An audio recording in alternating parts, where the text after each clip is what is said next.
My name is Amina Khatun, and I was born in a small village called Spin Boldak, near Kandahar in Afghanistan, in the year 1995. The village was surrounded by rocky hills and dusty fields where hardly anything grew except thorny bushes. Our house was made of mud bricks, with thick walls that kept us cool in the burning summer heat and warm during the cold winter nights. My father's name was Mullah Omar Hassan al-Kandahari. He was a tall man with a thick black beard that reached down to his chest. Everyone knew he was not just the imam of our small mosque, but also a commander in the Taliban. Men would come to our house at night, whispering in the courtyard about plans and missions. Their voices were low and serious.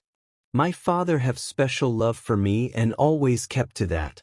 Amina Jan, he would call me, using the word Jan, which means soul in our language. You are my little jewel, more precious than rubies. Amina Jan, come to your Baba. I ran to him and he lifted me high in the air, spinning me around until I giggled with joy. My older brother Rashid stood near the wall, his face dark with jealousy and anger.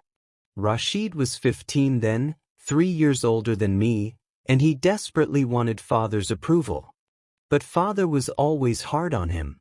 While other children in distant villages walked to school with books and pencils, my world was limited to our house and the small mosque next door. The mosque was a simple building with white walls and a green dome. Every morning after the dawn prayer, father would take me to the mosque for my lessons. There were 5 other girls there, all between the ages of 7 and 14. We were taught by Mullah Abdul Hakim, a thin man with a gray beard and eyes that never smiled. He carried a wooden stick and would tap it on the floor when he wanted our attention. My father says that when I turn 15, he will find me a husband, my mother whispered to me one day during our break. A woman's job is to obey her husband and raise children for Islam. Nothing else matters. At home in the evenings, father would test my memorization. If I made a mistake, his face would become serious. Again, Amina January Allah's words must be perfect in your heart. But when I recited correctly, he would smile with pride and pat my head gently. Mashallah, my daughter. You are bringing honor to our family. One day, you will be a righteous wife and mother, teaching your own children the holy words. I was 11 years old when everything changed. It was during the month of Ramadan, when Muslims fast from sunrise to sunset. The weather was getting hot, and the days felt very long without food or water. Father had been having more meetings with other men, and I could sense tension in our house. One evening, just after we had broken our fast with dates and water, father called me to his private room. This was unusual because children, especially girls, were not normally allowed into that particular room. The room smelled of tobacco and old paper. His desk was covered with maps and documents written in languages I couldn't read. His rifles hung in the corner, along with ammunition belts and other weapons I didn't recognize. "Sit down, my dear daughter," he said, pointing to a cushion on the floor near his feet. I sat down, feeling nervous but also excited to be included in something important. "Amina Jan, you are growing up now. You are no longer a small child playing with dolls. It is time for you to serve Allah in a more important way." My heart started beating faster. "What do you mean, Baba?" He leaned forward and took my small hands in his large, calloused ones. "Our people are suffering under the occupation of foreign soldiers. American and British troops have invaded our holy land. They want to corrupt our children with their evil ways and destroy Islam. We must fight back." I nodded, even though I didn't really understand what he meant. I had heard about foreign soldiers, but I had never seen any. "But Baba, how can I help? I am just a girl." Father smiled. Because you are a girl, because you look innocent, no one will suspect you. You can go places where our men cannot go. He explained that I would be like a secret messenger, carrying important items from one place to another.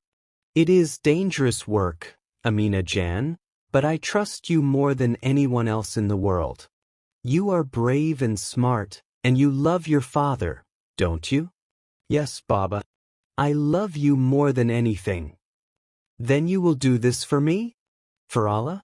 For our people? I looked into his dark eyes, seeing the love and trust there, and I nodded. Yes, Baba. I will do whatever you ask. He hugged me tightly. My brave girl. I knew I could count on you. That night, I lay on my mattress next to sleeping Rashid, staring at the ceiling and feeling proud that Father had chosen me for something so important. I had no idea that he had just asked me to become a weapon of destruction. 2 weeks later, Father gave me my first mission.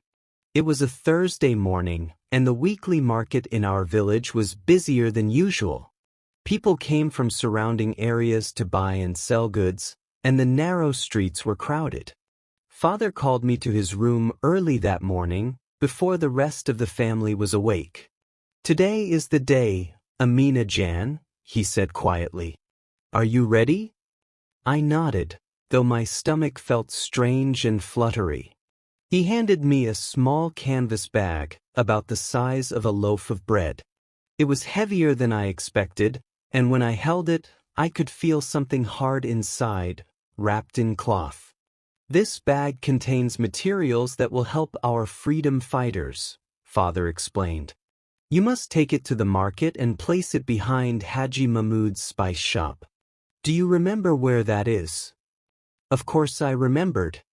Haji Mahmud was a fat, jolly man who always gave me a piece of crystallized ginger when Mother bought spices from him. Yes, Baba. Behind the shop. Yes.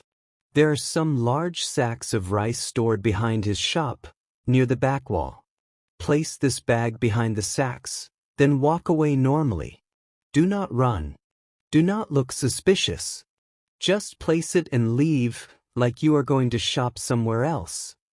He put his hands on my shoulders and looked directly into my eyes. This is very important, Amina Jan. I hid the bag under my long dress and tied my headscarf tightly. Then I walked out into the brightening morning toward the market. As I got closer to the market area, I began to hear the familiar sounds of commerce beginning for the day. Children were running around, playing games before the day got too hot. I walked around to the back of the shop, trying to look casual. There, just as Father had described, were several large burlap sacks filled with rice. The largest one was propped against the back wall of the shop, in a shadowy area where no one would normally look. My hands were shaking as I reached under my dress and pulled out the bag. It felt so heavy, and I wondered what was really inside. But I trusted Father completely. If he said it would help our people, then it must be good.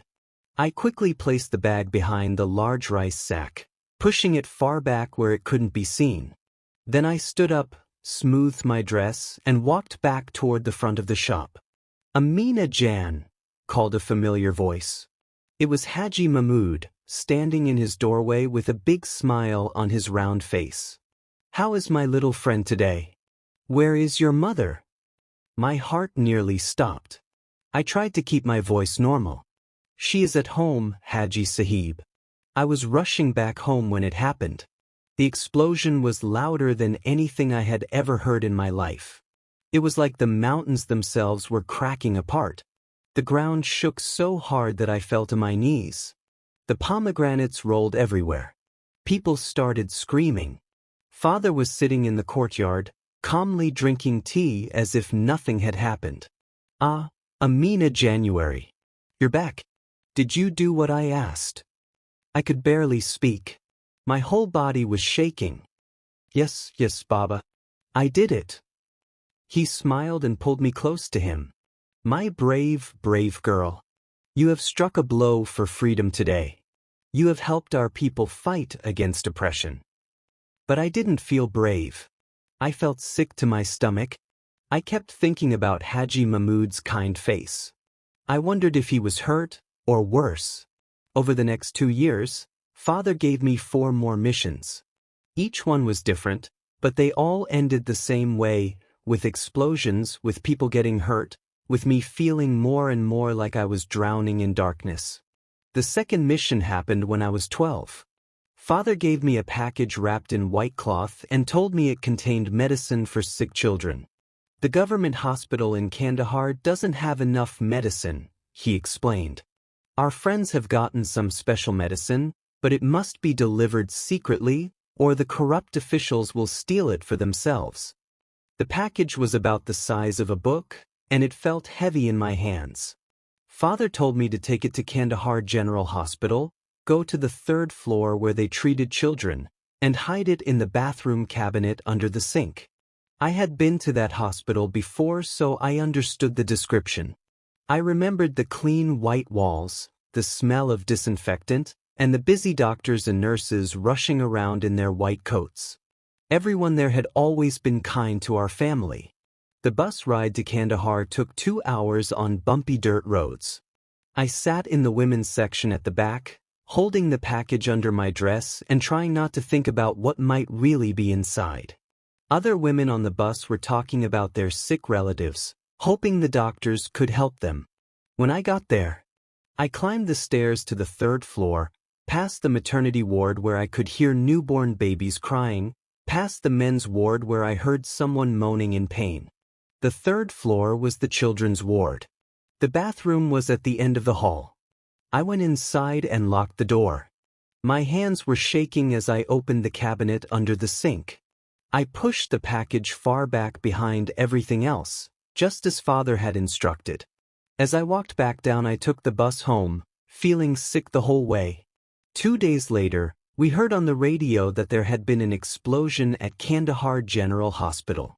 Several people were died, injured, including some children and medical staff. The hospital's children's ward was completely damaged. The 3rd mission was when I was 13. This time, Father gave me a school bag and dressed me like a student. "You will walk to the checkpoint on the main road to Spin Boldak," he told me. "The soldiers there will see a young girl going to school and won't suspect anything. Leave this bag near the guard post and continue walking as if you are going to school in the next village." The bag looked exactly like the school bags I had seen other children carrying, but it was heavier than books would be. Inside, Father had placed a hollow textbook with wires and small metal pieces packed inside. I approached. I could see several Afghan National Army soldiers standing around, checking vehicles and documents. I walked past the checkpoint, and when I was few meters away, I pretended to adjust something in my bag. I quickly pulled out the rigged textbook and placed it behind a large rock beside the road, then continued walking.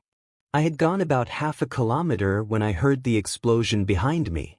I didn't turn around, but I could hear shouting and the sound of vehicles racing toward the checkpoint. My father had used me for dangerous missions that the memories hunt out my peace each time I remember. The last mission Father gave me was the worst of all. I was 14 years old, and I had already carried death and destruction 4 times. Each mission had made me feel more hollow inside, more disconnected from the loving Father I thought I knew. This time, he wanted me to place a bag near the main road where military convoys passed every morning. The bag was larger than the others and much heavier. "This is a very important mission, Amina Jan," Father said. "Our sources tell us that a high-ranking foreign soldier will be passing this way tomorrow morning. If we can eliminate him, it will be a great victory for our cause." I took the bag, but for the first time, I hesitated. "Baba, are you sure this is what Allah wants? Are you sure we are doing the right thing?" He told me to be bold and do as usual. This is a service to Allah. He encouraged me. The next morning, I walked to the designated spot on the road. As I approached the spot, I placed the bag behind the largest rock and started walking away. But then I heard something that made me stop. I literally heard a voice called me by my name saying, "You are waking the art to destruction. I don't want you to be destroyed." I checked around, I couldn't see anyone. From that point I battled inside my head. I was about 100 meters away when the explosion happened. The sound was enormous, echoing off the hills like thunder that wouldn't stop. That day, something broke inside me completely. I sat some before our house and sobbed badly. I realized that my father's love had led me to become a killer. The man I trusted most in the world had turned me into an instrument of death and suffering, creating widows and orphans, multiplied hunger and destabilized families and businesses. After the convoy attack, I had cried myself to sleep, and my pillow was still damp with tears when I closed my eyes. In the dream, I found myself standing in a place I had never seen before. It looked like a garden, but more beautiful than any garden could possibly be. In the center of this garden was a fountain with crystal clear water that sparkled like diamonds in the sunlight. Then I saw him. A man was walking toward me through the garden. He was tall and had kind eyes, the kindest eyes I had ever seen. When he looked at me, I felt something I had never felt before. It was like being wrapped in the warmest, softest blanket, like being held by a loving mother, like being completely safe and protected. But it was more than that. It was like being truly seen and understood, maybe for the first time in my life. "Amina," he said, and his voice was the same voice I heard during the convoy attack. "Who are you?" I asked. "I am Jesus," he said simply. "I am the Son of God, and I love you. I am the way, the truth, and the life. I came to earth as a man, lived a perfect life, and died on the cross to pay for the sins of all humanity, including yours. What should I do?" I asked. "Trust in me," Jesus said. "Believe that I am who I say I am, and that I can save you from this darkness you've been living in. I will show you the way to true peace and freedom." I woke up with tears on my face. These were tears of hope, tears of relief, tears of a kind of joy I had never experienced.